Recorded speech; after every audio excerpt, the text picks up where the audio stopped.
Radio Line News Update. Brought to you by Josco jewellers ഷോറൂമുകളിൽ സ്വർണ്ണ വജ്രാഭരണങ്ങൾക്ക് ഓഫറുകളുടെയും സമ്മാനങ്ങളുടെയും വിരുന്നൊരുക്കി ജൂൺ 21 മുതൽ ഗ്രാൻഡ് NRI ഗോൾഡൻ ഫെസ്റ്റ്. നമസ്കാരം, ലൈവ് ന്യൂസ് അപ്ഡേറ്റ്സിലേക്ക് സ്വാഗതം. വാർത്തകളുമായി ഞാൻ നിപിൻ.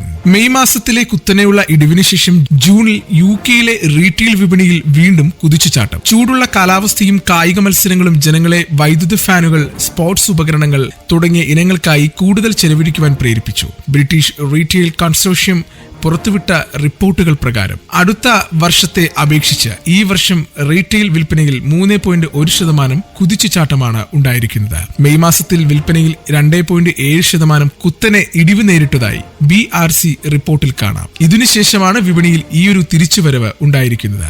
സമ്പദ് വ്യവസ്ഥയിലുള്ള മാറ്റവും സൂപ്പർ മാർക്കറ്റുകളുടെ മോശം പ്രകടനങ്ങളുമാണ് ഈയൊരു ഇടിവിന് കാരണമെന്ന് അധികൃതർ പറയുന്നു. ചൂടുള്ള കാലാവസ്ഥ, പ്രൊമോഷണൽ ഓഫറുകൾ, വിംബിൾഡൺ പോലുള്ള പരിപാടികളുടെ തുടക്കം എന്നിവ മാർക്കറ്റുകളെ വലിയ തോതിൽ സഹായിച്ചതായി BRC പറയുന്നു.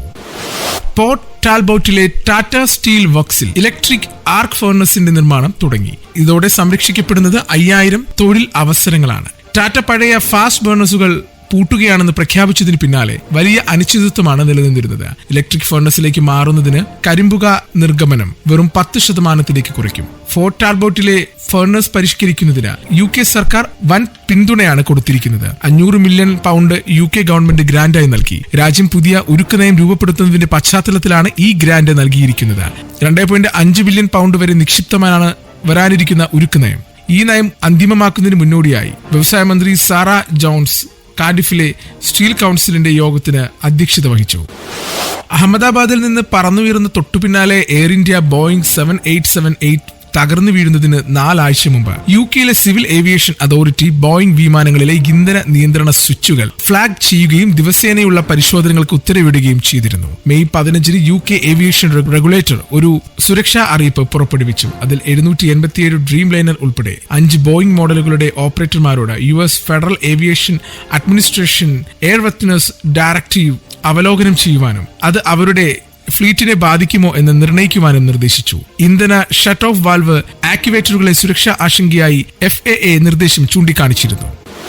2025 ജൂലൈ 15, അതായത് ഇന്നു മുതൽ UK-യിൽ കുടിയേറ്റ നിയമങ്ങളിൽ മാറ്റം കൊണ്ടുവരികയാണ്. UK-യിലേക്കുള്ള അനധികൃത കുടിയേറ്റം കുറയ്ക്കുന്നതിനും UK-യിലുള്ള പ്രഗത്ഭരായ ആളുകൾക്ക് രാജ്യത്ത് തന്നെ ജോലി നൽകുന്നതിനും വേണ്ടിയിട്ടാണ് ഈ ഒരു മാറ്റം എന്നാണ് റിപ്പോർട്ടുകൾ. കർശനമായ വിസാ നിയമങ്ങൾ മുതൽ കുടിയേറ്റ രേഖകളിൽ വരെ UK മാറ്റം കൊണ്ടുവരുന്നുണ്ട്. ഇന്നു മുതൽ പ്രാബല്യത്തിൽ കൊണ്ടുവരുന്ന ഈ ഒരു തീരുമാനം 2025 മാസത്തിൽ ഗവൺമെന്റ് ഇമിഗ്രേഷൻ സംവിധാനത്തിന്മേലുള്ള നിയന്ത്രണം പുനഃസ്ഥാപിക്കുക എന്ന് ധവളപത്രത്തിൽ നിർദ്ദേശിച്ചിട്ടുള്ളത് പോലെയായിരുന്നു. അന്ന് ധവളപത്രത്തിൽ നിർദ്ദേശിച്ച പ്രകാരമാണ് ഇപ്പോൾ നടന്നുകൊണ്ടിരിക്കുന്നത്.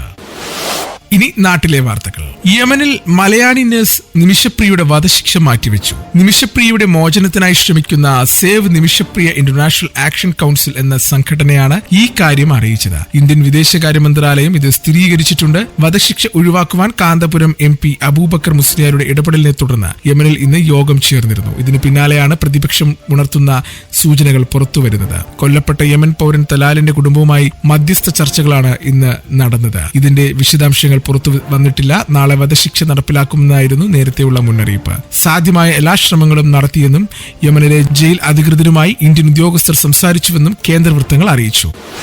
പട്ടം SUT ആശുപത്രിയിലെ തീവ്ര പരിചരണ വിഭാഗത്തിൽ ചികിത്സയിൽ കഴിയുന്ന മുൻ മുഖ്യമന്ത്രി VS അച്യുതാനന്ദനെ തിരുവനന്തപുരം മെഡിക്കൽ കോളേജിലെ ഡോക്ടർമാരുടെ വിദഗ്ധ സംഘം സന്ദർശിച്ച് ചികിത്സകൾ വിലയിരുത്തി. തുടർന്ന് VS-ന്റെ കുടുംബാംഗങ്ങൾക്കും SUT-യിലെ ഡോക്ടർമാരും ഉൾപ്പെടെ അവലോകന യോഗം ചേർന്ന് VS-ന് ഇപ്പോൾ നൽകിവരുന്ന വെന്റിലേറ്റർ സപ്പോർട്ടും ഡയാലിസിസ് ഉൾപ്പെടെയുള്ള ചികിത്സകളും തുടരുവാൻ തീരുമാനമായി. ഇനി കായിക വാർത്തകൾ. ആദ്യ ഇന്നിംഗ്സിൽ നിരാശപ്പെടുത്തിയെങ്കിലും യൂത്ത് ടെസ്റ്റിന്റെ 2ാം ഇന്നിംഗ്സിൽ ഫോമിലേക്ക് തിരിച്ചെത്തി ഇന്ത്യൻ കൗമാരതാരം Vaibhav Suryavanshi. India England under nineteen test 2ാം ഇന്നിംഗ്സിൽ ബാറ്റ് ചെയ്യുന്ന ഇന്ത്യയുടെ ലീഡ് 200 കടന്നു. 3ാം ദിവസം ബാറ്റിംഗ് അവസാനിപ്പിക്കുമ്പോൾ 3 വിക്കറ്റ് നഷ്ടത്തിൽ 128 റൺസ് എന്ന നിലയിലാണ് ഇന്ത്യയുള്ളത്. വിഹാൻ മൽഹോത്രയും അഭിഗ്യാൻ ഗുന്തുവുമാണ് ബാറ്റിംഗ് തുടരുന്നത്. അർദ്ധ സെഞ്ചുറി നേടിയ പുറത്തായ വൈഭവ് സൂര്യവംശിയുടെ പ്രകടനം 3ാം ദിനം ഇന്ത്യക്ക് നിർണായകമായി. 44 പന്തുകൾ നേരിട്ട താരം 56 റൺസ് എടുത്തു. ഒരു 6-ഉം 9 4-ഉം സഹിതം വൈഭവ് ബൗണ്ടറി കടത്തി. ക്യാപ്റ്റൻ ആയുഷ് മാത്രേ 43 പന്തിൽ 32 റൺസ് എടുത്തപ്പോൾ മൗല്യ രാജസിംഗ് ചാവ്ദ 3 റൺസ് മാത്രം നേടി പുറത്തായി. ഇന്നത്തെ പൗണ്ട് വിനിമയ നിരക്ക് 115.51 രൂപ. ഇതോടുകൂടി വാർത്തകൾ കഴിഞ്ഞു. കൂടുതൽ വാർത്തകൾ അടുത്ത ബുള്ളറ്റിൽ.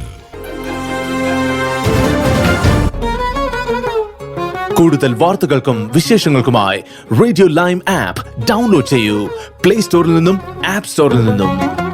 Radio Lime.